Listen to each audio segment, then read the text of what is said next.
Okay, we've got a gentleman here. Go ahead. Can you hear me? Yes, clearly. Yeah. How are you Oh, doing, with your Daddy? stethoscope on your neck, I can see you're a doctor. I did walk. Oh. You be doctor? Yes, Oh, yes, yes, yes. Yeah. wow. Yes. I'm just surprised about this surgery you mentioned. You I'm know, telling I'm just shocked because though it's done here and we see it almost every day here, but it's quite surprising. You know, if I didn't see that picture, I wouldn't have believed it. I'm telling you. I'm telling you. Wow. It's That's done and wonderful. done well. And one of the hospital is Afe Babalola Yeah. multi. The hospital is called the multi-system hospital. Multi-system hospital. Yeah. It's amazing what we can in this part of the world. Wow. Well, and I think it would be good if you can maybe meet some doctors there. Let them publish it in Nigerian medical journals, you know, so that people are aware of this. Mm. Because people die from this heart attack in Nigeria. Yes, no. People die from it. Because here is very common in the UK here, and people are operated, they go for this surgery and they come out. You see them in the ward, walking around in the ward. Ah, So I must say it's actually encouraging. yes. No So knows this. when I saw that picture, I was like, is this film trick, Abi? So it's a full video. My mom, my mom documented everything. My mom is the vice Yeah, chancellor of the university, so she has yeah, access yeah, um, to the hospital. I went to see yeah, him just before surgery. I traveled to Ado-Ekiti yes, because yeah, we're all afraid that he might not. He's an old man. He's 77 this year. yes, yes. So we're all afraid that he might not make it, Hmm. you know. This Wow, is the wow. that's it. Yeah, this is commendable, Daddy. Please, yeah, your dad is quite lucky, very lucky. At He's lucky. university. You can see Wow. if you look at it well, you can see the sutures. Just I don't know Yes. if you can see, Yeah. you can see Yeah, I can sutures. see it. Yeah, this side and this Yeah, side. Yeah, I yeah. can see. And you can see the brace to open the Yes. rib cage so they Yeah. can have the heart. Yeah. Yeah. Yeah. Please, yeah, may try and share it in. If you can meet some doctors in Nigeria, Maybe I will let share them. the video tomorrow, but I don't Yes, want let them Instagram. publish it. Yeah. If they publish it, man, this thing will go viral because people die of heart attack almost every day, Mm. and you can't do anything because it just happens. You know, Mm. it's quite unfortunate, but I'm happy about this, honestly. Daddy, I please, thought it thank was you I so thought much. it was a normal thing in Nigeria. I didn't know that it was that It's not. doing cabbage is such a big thing. It's a big deal, though. It's a big deal. It's a big deal. And he's alive. He's back to work. He has gone back to work. Wow. And he had a stroke. The funny thing is, he had a stroke about 2 months prior to the heart attack. Yeah. So he first started with a stroke. He Yes. went to the hospital. He was treated. Then he had a heart attack and was rushed to that hospital. And then the surgery was done. And he's fine. All in Nigeria, in this our Nigeria.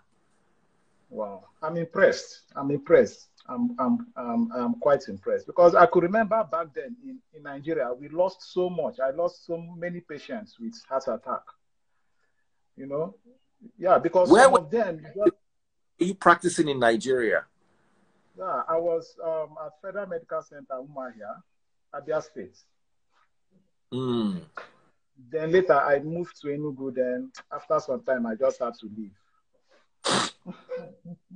When you got to the UK, Yes. what Nigerian medical certificate and experience, were they recognized? Yes, yes. The fact about it is that when you come to the UK, even if you come as a consultant, Mm-hmm.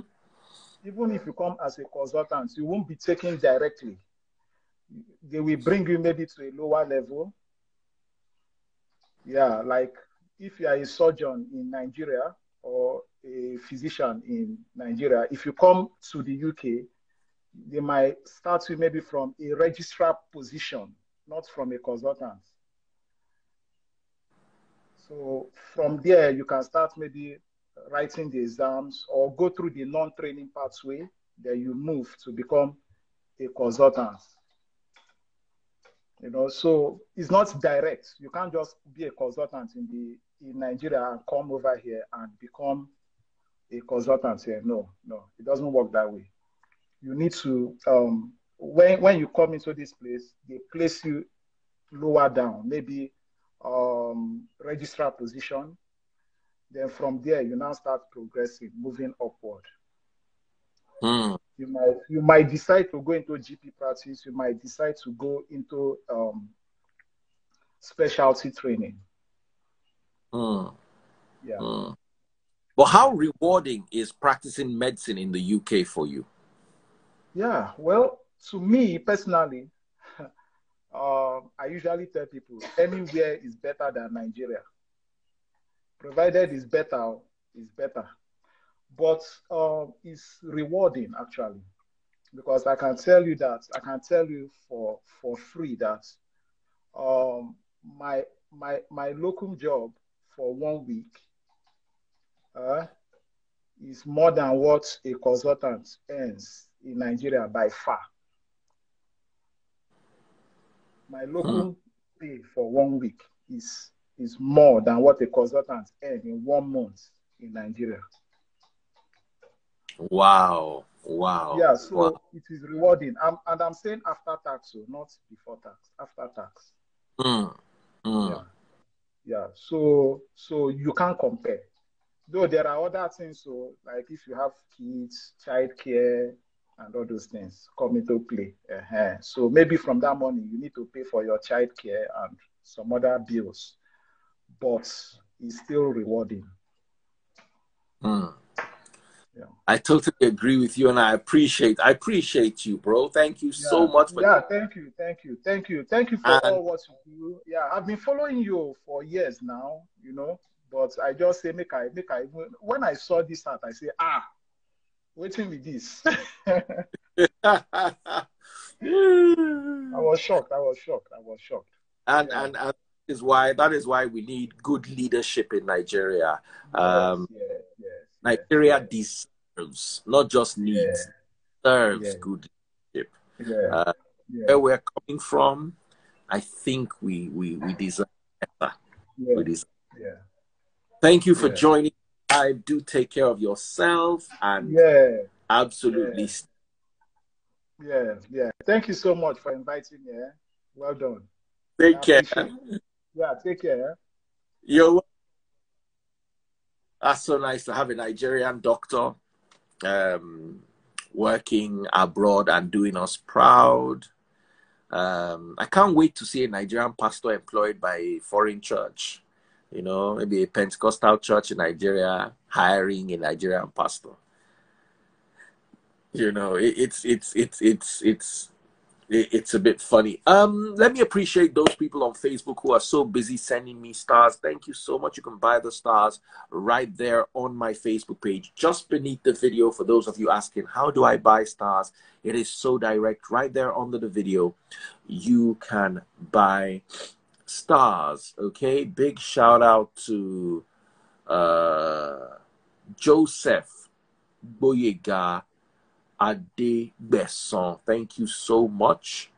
He sent 500 stars. Thank you so much, Joseph. Thank you so much, Joseph. I appreciate you. Mopao Sakosi sent 310 stars, and Ino Igwe Oji sent 75 stars. Thank you so much, Joseph Boyega. Ah, man. Person sent you 500 stars. That's so nice. I really appreciate you. I'm appreciating every single person who's taking their time out to buy stars on my page, because the stars help the page grow, and they also are a currency we use on Facebook. So if you're watching on Facebook, please buy stars. Okay? So thank you so much, every single person here. Hope you're well. Ify, my darling sister, is going to come here. Let me just ask her a few questions, and then it's a wrap. In the meantime, right under the video, you can buy stars on Facebook. Let me see if I can call Ify up. I sent her a request. Ify. Hi, Daddy Freeze. Good evening. Good evening. Yeah. So, how are you doing? I'm fine, Daddy Freeze. Sorry, say that again. Tell me. Yeah, I've really had a busy day at work, but today I decided to stop early. So, you're in Canada, right? Yeah, I'm in Winnipeg, Canada. It's 7:48 p.m. Oh, wow. Yeah. I want to ask you a few questions real quick. Okay, Daddy Freeze, shoot. Working in Nigeria and working in Canada, what's the difference? Honestly, Daddy Freeze, there's no basis for comparison. I'm going to say this from my personal experience as a lawyer who has practiced in Nigeria and is practicing in Canada currently. First of all, I don't want to start with the money, but I want to start with like the ethics of the profession. Like, I feel like the profession is well regulated in Canada as opposed to Nigeria, right? And when you come to the monetary part, the financial reward of practicing law in Canada, a newly minted lawyer in Canada today would charge you $250 per hour for their services, right? Whereas in Nigeria, you have newly called to the bar lawyers who probably make 5,000, 10,000, 30,000, or 50,000 per month. And it's not like, I feel like the reward in Nigeria is not even enough, you know, compared to the effort you had to put in to become a lawyer in Nigeria. But here, like, it's so much better. Like, lawyers have more respect here. You have more reward for your efforts and your services here. So, like, Daddy Freeze, their poles apart. There's no basis for comparison, really. If you think about it, there's no basis. There's no basis, yeah. Wow. So, let's talk about religion in Canada versus religion in Nigeria. What is your experience? Okay. Like, I'm being very frank and candid. So, really, in Nigeria, when people are in Nigeria, it feels like a different space than when they move here. You would see people shortly, because I practice immigration law, right? And then before, I have clients who have moved to Canada, and before they moved to Canada, they were like, oh, God will do it, God will do it, God would make them grant my visa. Yes, I don't have a problem with that, right? But the truth is that if your lawyer did what they should do, or if you did what you should do, you basically don't need to ask God for any further miracles. It's only when you didn't do what you were supposed to do that I feel like, okay, you need to ask God for a miracle. But when your lawyer has done what he or she needs to do, you basically don't need to start praying and kabashing for a miracle. And then when people come here, they find out that 80% of the problems they were praying for in Nigeria, the government has solved it. That's the truth, Daddy Freeze. Like, when you're in Nigeria, you're praying for a job. When you come here, you're probably interviewing for 2 to 3 jobs. You're asking yourself which one. I have a family that just moved, and they had like 3 offers, and the husband was wondering which one should he pick out of the 3, and he ended up picking the one close to his profession. You're asking God, oh God, I pray that NEPA will give light today. Here, there's uninterrupted power supply. You don't have to pray for that. Some people are praying for food. You don't have to. Even when you don't have food here, honestly, Daddy Freeze, they have food banks where you can go and get food.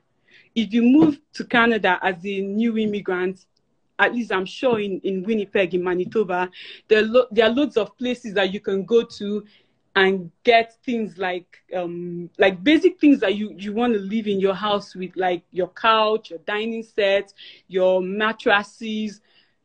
Government and people, like the collective effort of people, have solved this problem. So people and government have solved these problems for you, and you don't necessarily have to go to God and pray to furnish your house, or to be able to eat food, or to have a job.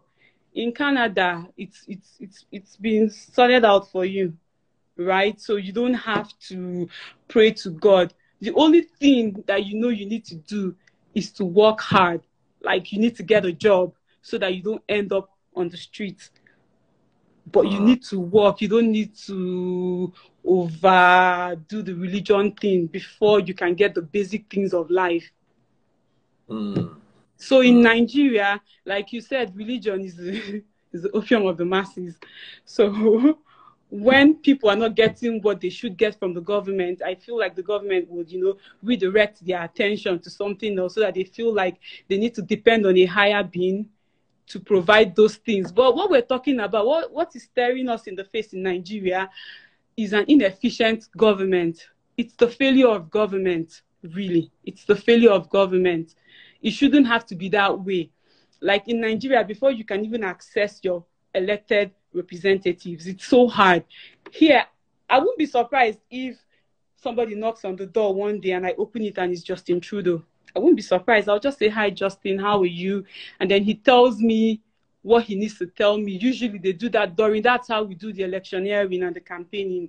They would go door to door, like your elected representatives would go door to door, your MPs would go door to door and, talk to you, tell you what they hope to do if they get elected and all that. But in Nigeria, you basically don't get that.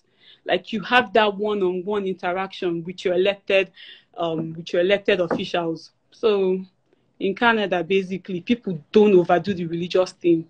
It doesn't mean that there are no religious people in Canada. Of course, Canada is a Christian country, but people do not overdo the religion thing here. Awesome, my darling sister. Thank you so much for joining me. I'm going to give you a call, get off the live just to check up on you. Hope everything is well. Yeah, I'm fine, Daddy Freeze. I'm just overworked and I need a vacation. And if you need a vacation, come to Nigeria. Yes, I should, but I'm scared of the insecurity. Just when you stay in Lagos, want to come because I want to come and eat Auntie Taste Bud's food, honestly. Tell her I am coming. We're waiting for you. Okay, Daddy Freeze. All right. Take care. Bye. And God bless you all. And God bless you too, Daddy Freeze. Take care. Bye. Bye.